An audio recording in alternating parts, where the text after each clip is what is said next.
little derivative of the Russell, but yeah, provisionally, sure. The Alyx. Yeah. This is so cool. Sometimes I literally just do this just for doing it because it looks so cool. This game is so well done.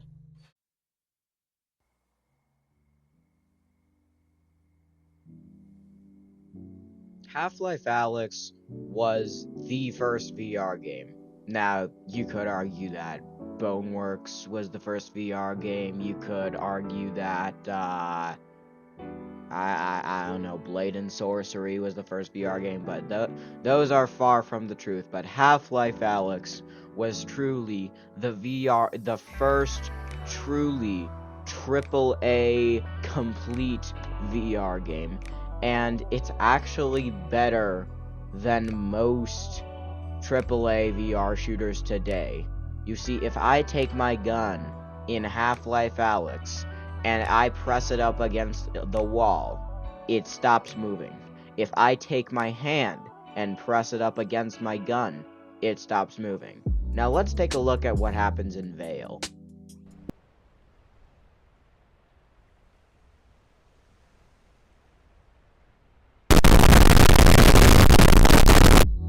Now, as you can see, that might be a small issue, considering that basic collisions are a huge part of any game.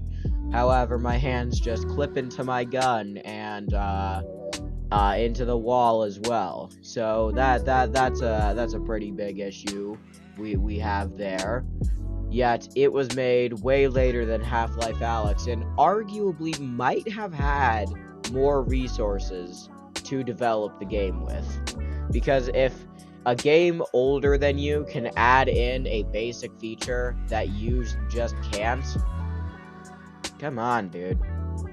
Another thing I'd like to point out about this game is that I don't really see a whole lot of humans. I don't really see a whole lot of humans in this game.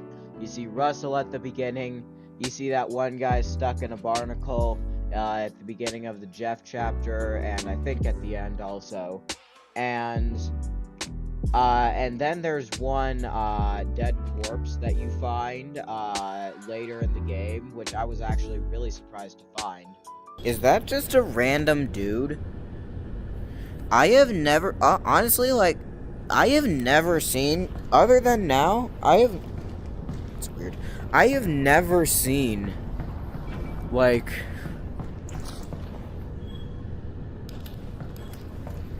I have never seen just a normal, like, not zombie, not combine, just like a regular dude. That's crazy to see. And this is a whole new experience for me, because I played this once on my laptop. I downloaded it from Steam Unlocked, I pirated it, and my laptop could barely run VR. It could run VR, which is impressive, to say the least, but it was a laggy, high latency, black screen, lost user connection mess.